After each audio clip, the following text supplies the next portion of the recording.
Well, Marti Heil is Vice President of University Advancement at her alma mater, Michigan State University, and she's retiring and ending her distinguished service to MSU. Marti has a career spanning 45 years across 3 universities, raising critical funds, tirelessly promoting the value of philanthropy, and expanding alumni engagement efforts. She came out of retirement in October of 2018, returning to MSU, where she has now spent more than 33 years in advancement. Marti was born and raised in Lansing and is a 1976 graduate of MSU's College of Communication Arts and Sciences with a bachelor's degree in advertising, and it's a privilege to welcome her back to MSU Today. Hello, Marti. Well, Russ, it's just such a pleasure to be here. Thank you for that very generous introduction. So just reflect a bit. A storied and very impactful career. What are you sort of reflecting on as it winds down? So many emotions. It has, first of all, been my absolute pleasure and honor to serve Michigan State University, and a privilege to do what I have done for 45 years, and even a greater privilege to have done it at my alma mater. What originally attracted you to advancement work? What do you love about it? Why do you do what you do? That's, a lot of people ask those of us in advancement why we do what we do. And when I got started in fundraising, it was not something that you sought. You mostly fell into that career. And I started in public relations. That's what I always wanted to do. And someone that I worked with said, yeah, you'd be good as a fundraiser. And I thought, well, how would I ever do that? And it truly has been my passion. And as I said, it has been a privilege to be able to serve in this capacity as a fundraiser for so many years. I like to refer to it as making magic. It's that goosebump moment when you're bringing together passionate donors, alumni, who have a desire to make a difference and to make a positive impact in the life of a university. And they're visionary because they see a need and they have financial resources.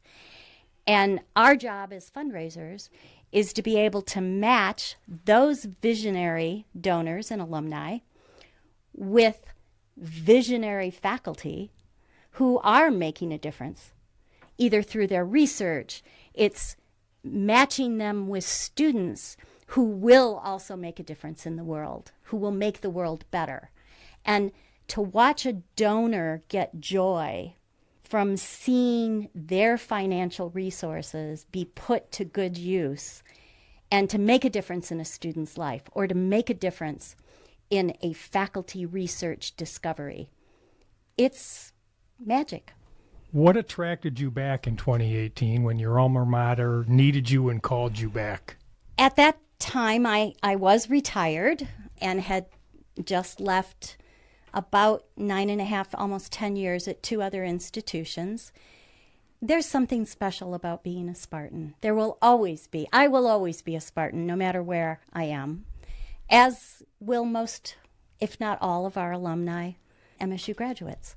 And when your alma mater calls, it was special to be able to serve MSU for 30 years as I grew my career. It was special to be able to take that experience and apply it at 2 other institutions. But to cap a career by being asked to come back and serve in a leadership role, it was a dream come true. And at that time, President John Engler, as well as Senior Vice President Kathy Wilbur, were the 2 that kind of ganged up on me, and I had known both of them for many years. And they basically said, your alma mater needs you, and we need you, and would you come back? And so I did it out of duty almost. But it was more than duty. A happy duty. It was a respect for the institution, and having a sense that I could make a positive impact at a time that MSU was going through a lot of changes. Yes. You've seen this advancement industry, if you will, evolve over the years. How has it changed? How has it evolved? Our donors continue to become more and more sophisticated, and that has been an absolute joy to be able to be part of teaching our alumni how important private philanthropy is to an institution, a public institution in particular.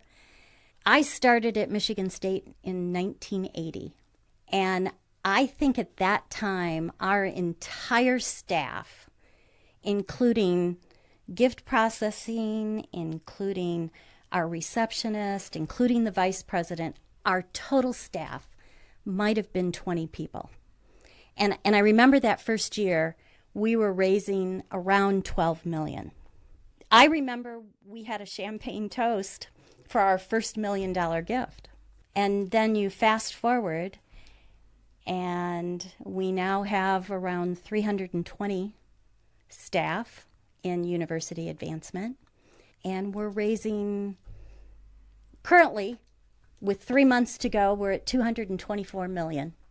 That's quite a significant growth. And so credit to our very devoted alumni, our extraordinarily generous donors.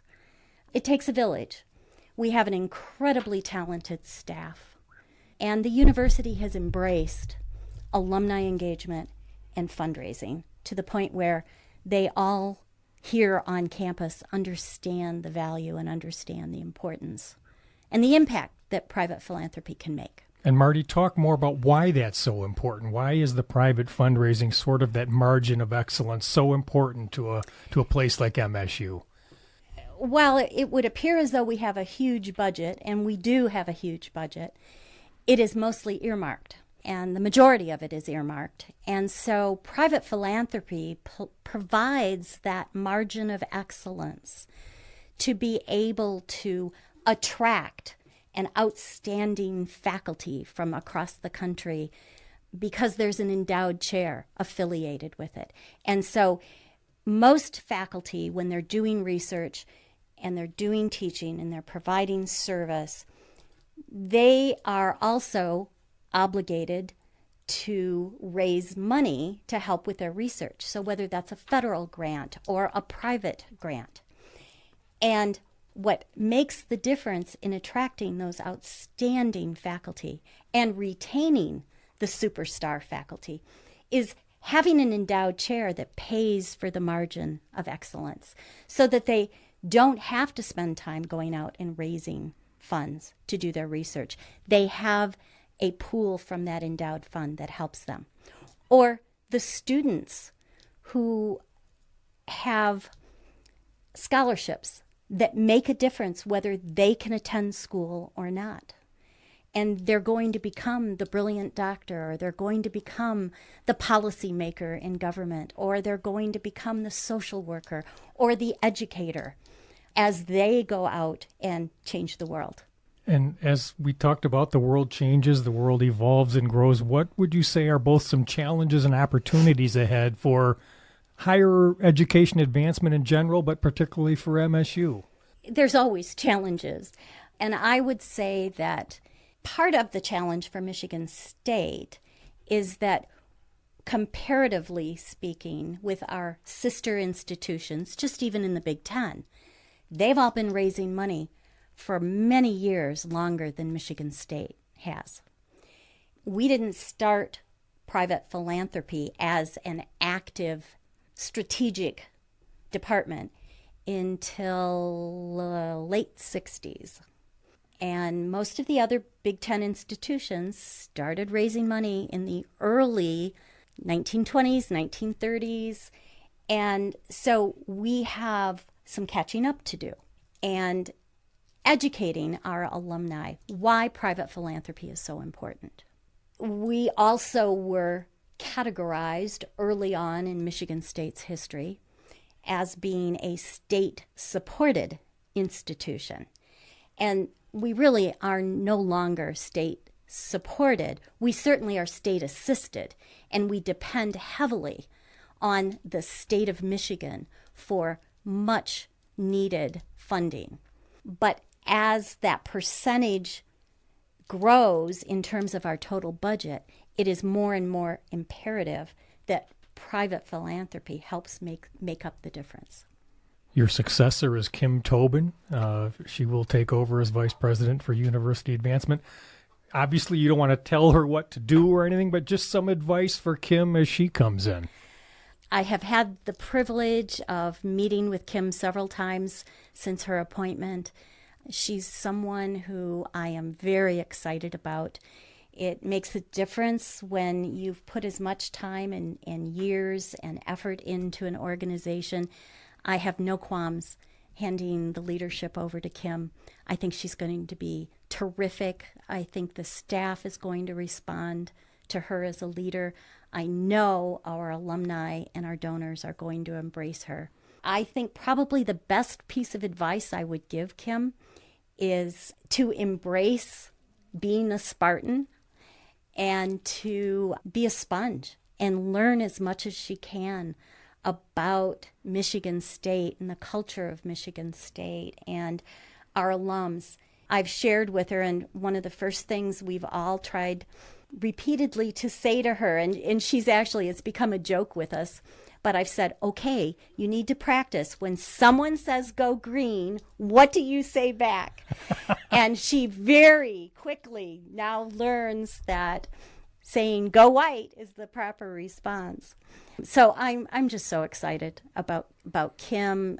It's a great opportunity for her. She's bringing 20 years experience to the table, and yet this is a really nice, she's doubling her staff. She's doubling the amount that she's responsible for raising, and so she'll be able to bring that talent to Michigan State and be able to build upon the foundation that the team and I have put into place, but be able to take it to the next level.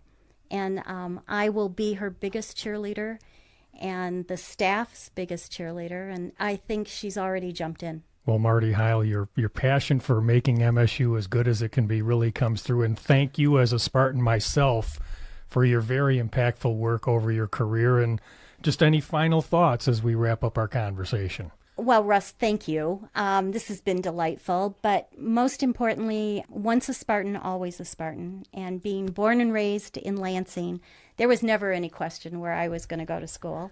And I'm not going anywhere. You know, I will always be around as a donor. I will always be around as an alum. And whatever I can do to assist in the transition and in going forward, I'll be there, because being a Spartan is very, very special. That's Marti Heil, retiring as MSU's very distinguished Vice President of University Advancement. And I'm Russ White. This is MSU Today. Go green, Marti. Go white.